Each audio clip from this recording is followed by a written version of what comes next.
let's continue to explore the aspect of freemium for new startups as you go through. Are you prepared for the conversion life cycle as you go through? Let's go back to what we just talked about the aspect of conversion. What is your rate? Okay, do you want to forecast growth in revenue?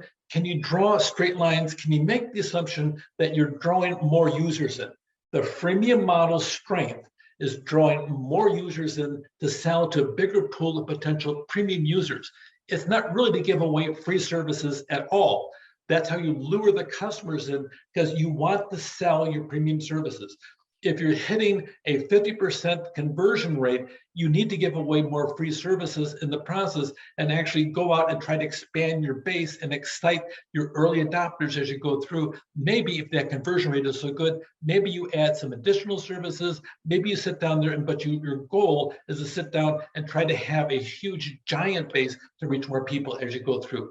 Here really are the different aspects of Dropbox, LinkedIn, the New York Times, and Spotify as you go through. Look at what it is, what's free, what's premium, and how many use it as you go through.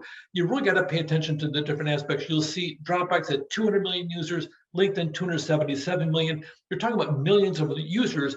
And so the more users you have, the more interesting they are. And the more features, when you start adding them as you go through and growing your product or growing your service, the better off you're going to be, because the goal is to sit down and have a solid monthly subscription, and you sit down and increase your overall revenue and have a stable base to draw from for your organization as you go through. That really is what freemium is all about, having a solid continuous stream of revenue as you're going through.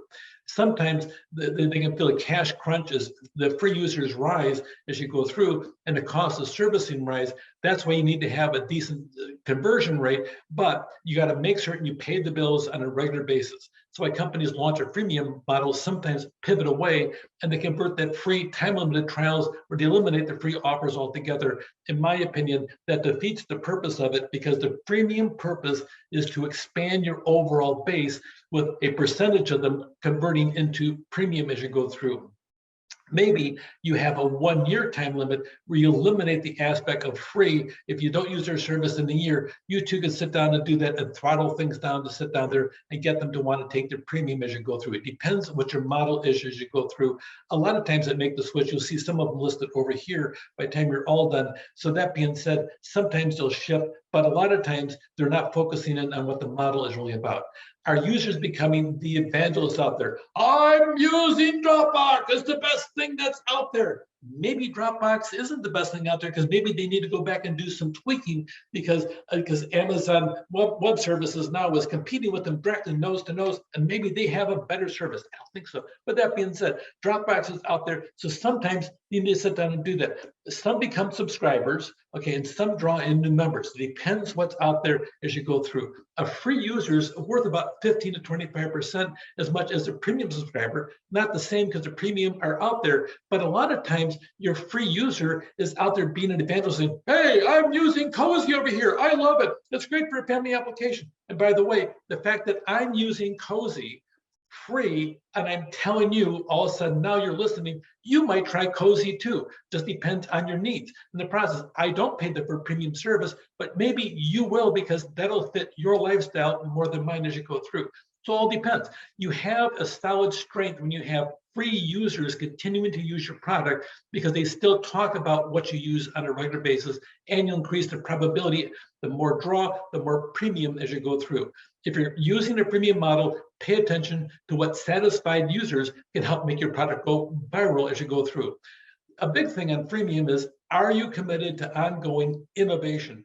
Are you committed to sitting down, putting the time in to make your product even better, better, better? Because if you do, you're going to see your premium subscribers increase as you go through.